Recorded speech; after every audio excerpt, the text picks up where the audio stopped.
فأنا ناصح لإخواني بالصدع بالحق تبيض وجوههم. السكوت في مسألة الحزبية يضرها، فاصدع بما تؤمر وأعرض عن المشركين. سلامي على دماج ورجالها والشيخ يحيى ودار العلم يا سعد بانيها. بسم الله الرحمن الرحيم.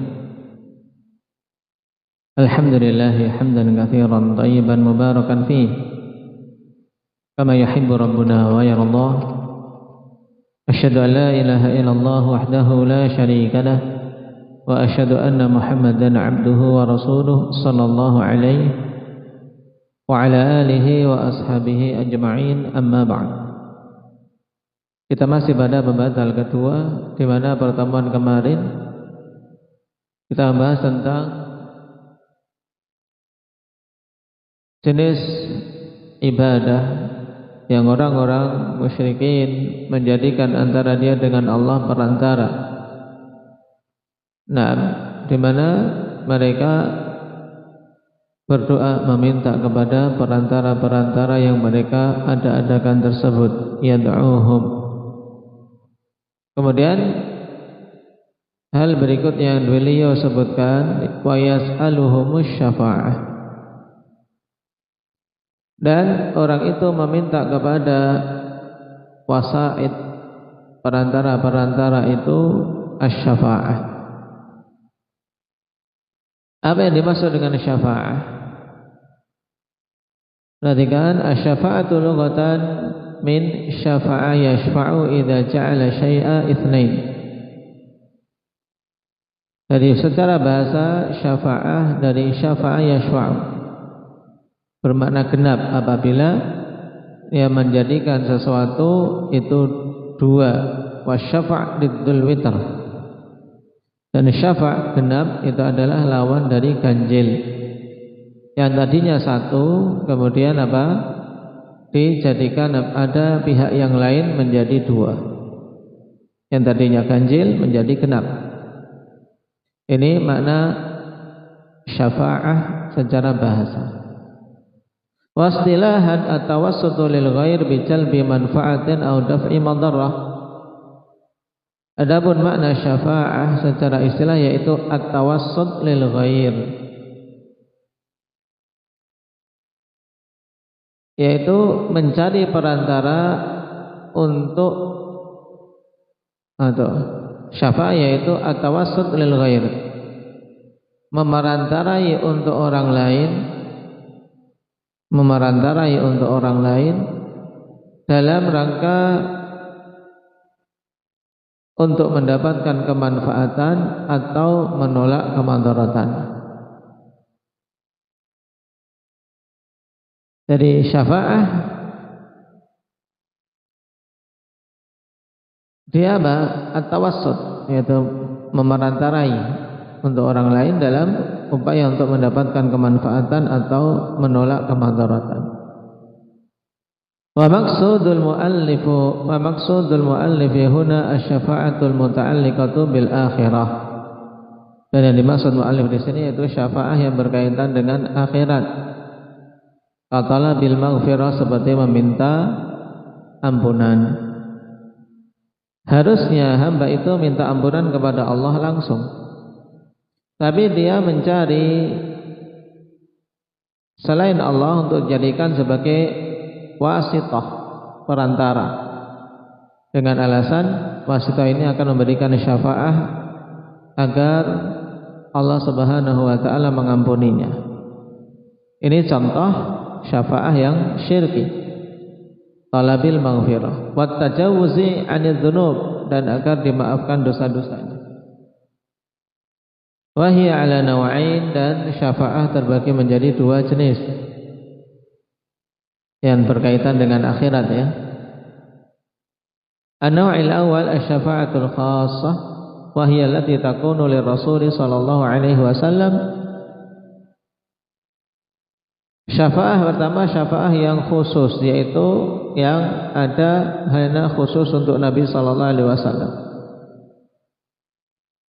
Wa takunu kadzalika li unasin muayyanina yashfa'u lahum. Demikian pula syafaah yang khusus diberikan kepada orang-orang tertentu, di mana Nabi memberikan syafaat kepada mereka. Wahiyya thalathatu aqsam, dan syafaah khusus ini ada 3 jenis yang khusus untuk Nabi sallallahu alaihi wasallam. Al-ula asy-syafa'atul kubra wa hiya khassatun bin Nabi sallallahu alaihi wasallam. Ya, syafaah kubra ini khusus untuk Nabi sallallahu alaihi wasallam. Wa daliluha hadits Abi Hurairah radhiyallahu anhu al-muttafaq alaih at-tawil wa saqa fihi halan nasi wa idyanahumul anbiya hatta ya'tuna Muhammadan sallallahu alaihi wasallam fayashfa'u lahum ba'da ma yaqa'u sajidan tahtal 'arsy.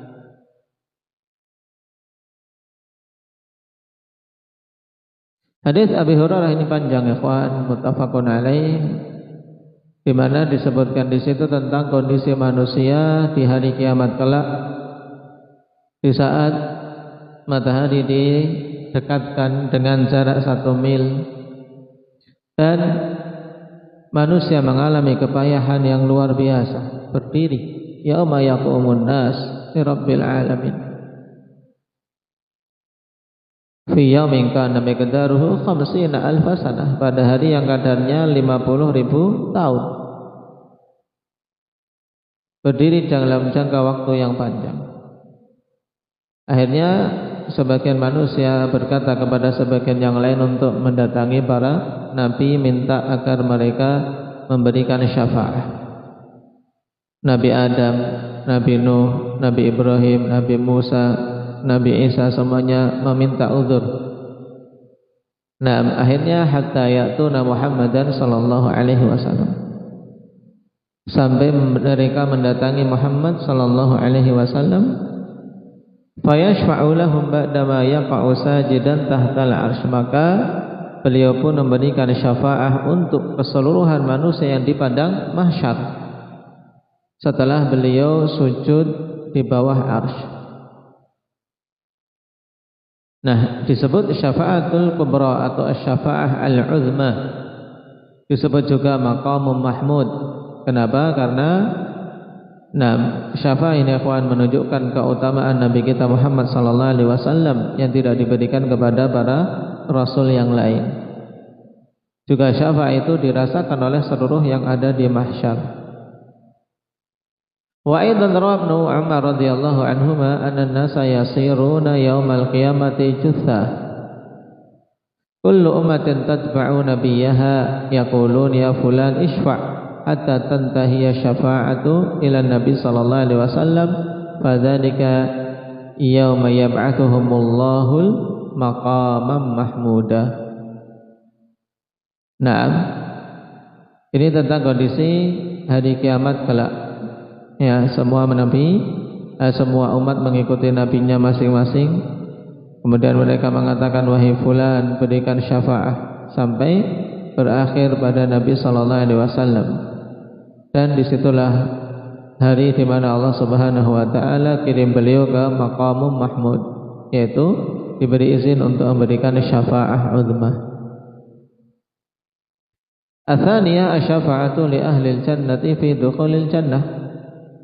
Yang kedua, syafaah yang khusus untuk Nabi sallallahu alaihi wasallam diberikan untuk penduduk surga agar mereka masuk surga. Ini khusus untuk Nabi. Kenapa? Karena tidak akan dibuka pintu surga tanpa ini. Wa daliluha haditsu Anas bin Malik radhiyallahu anhu qala Rasulullah sallallahu alaihi wasallam ati babal jannah yaumal qiyamah fa astaftih. Aku mendatangi pintu surga di hari kiamat, kemudian aku minta untuk dibukakan. Fa yaqulul khazin man anta, maka penjaga surga mengatakan, man anta, siapa kamu? Siapa malaikat penjaga surga? Namanya Muhammad. Penghulu. Malaikat penjaga surga siapa?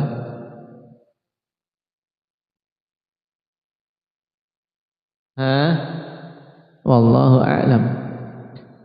Nah, nama yang masyhur Ridwan, akan tetapi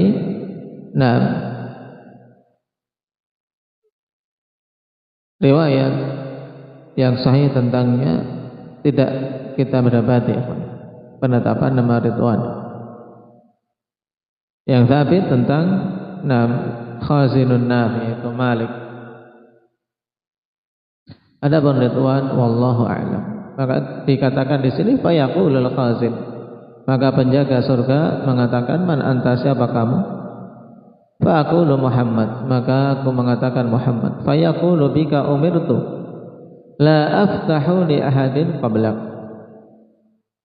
untukmu aku diperintahkan, aku tidak akan membuka bagi siapapun sebelummu. Ini menunjukkan sebelum Nabi SAW minta izin membuka pintu surga, maka tidak akan dibuka. Nah, ini syafaat khusus. Nah, bagi penduduk surga untuk bisa masuk surga, karena tidak bisa masuk sampai Nabi minta izin untuk dibuka pintu surga. Ats-tsalitsah syafa'atul Rasul li 'ammihi Abi Thalib. Syafaat Rasul sallallahu alaihi wasallam untuk pamannya Abu Thalib ini khusus untuk Nabi dan juga khusus hanya bagi Abi Thalib. Wa daliluha hadits Abi Sa'id al-Khudri radhiyallahu anhu anna Rasulullah sallallahu alaihi wasallam dzukira indahu ammuhu Abu Thalib. Dari Abi Sa'id bahwasanya Rasulullah sallallahu alaihi wasallam disebutkan di sisi beliau pamannya, yaitu Abu Thalib. Maka Nabi mengatakan la'allahu tanfa'uhu syafaati yaumal qiyamah, semoga bermanfaat baginya syafaatku pada hari kiamat. Fayuj'alu fi dhahdahin min nari yablughu ka'baihi yaghli minhu dimaghu, di mana dia diletakkan di dhahdah, ya di bagian bagian atas dari api neraka, di permukaan neraka, di mana api neraka hanya mencapai kedua mata kakinya, tapi bersamaan demikian karena saking panasnya otaknya pun ikut mendidih. Ini yang paling ringan. Wa fi riwayatin walaula ana lakana fid darkil asfali minan nar. Seandainya kalau bukan karena aku, yaitu karena bukan syafaat yang aku berikan, tentu dia berada di kerak paling bawah neraka. Hadits muttafaqun alaih. Ini menunjukkan Abu Thalib mendapatkan syafaat Nabi sehingga diringankan azabnya, walaupun tetap berada di atas azab. Fa syafa'atu lahu an yukhaffafa anhu al-azab, la an yukhraja minan nari li'annahu mata kafiran. Sehingga syafaat untuk Abu Thalib ini yaitu bentuknya diringankan azab dari dia, bukan dikeluarkan dari neraka. Kenapa? Karena dia mati di atas kekafiran sehingga kekal di dalam neraka. Ini 3 jenis syafaat yang khusus bagi Nabi kita Muhammad sallallahu alaihi wasallam. Adapun syafaat yang amah insyaallah kita ambil pada pertemuan yang akan datang. Sisanya untuk gunakan untuk setoran. Nah, setoran yang belum lancar syurut dilancarkan. Setoran syurut sama nawaqid. Baik. Barakallahu fiikum, subhanakallah.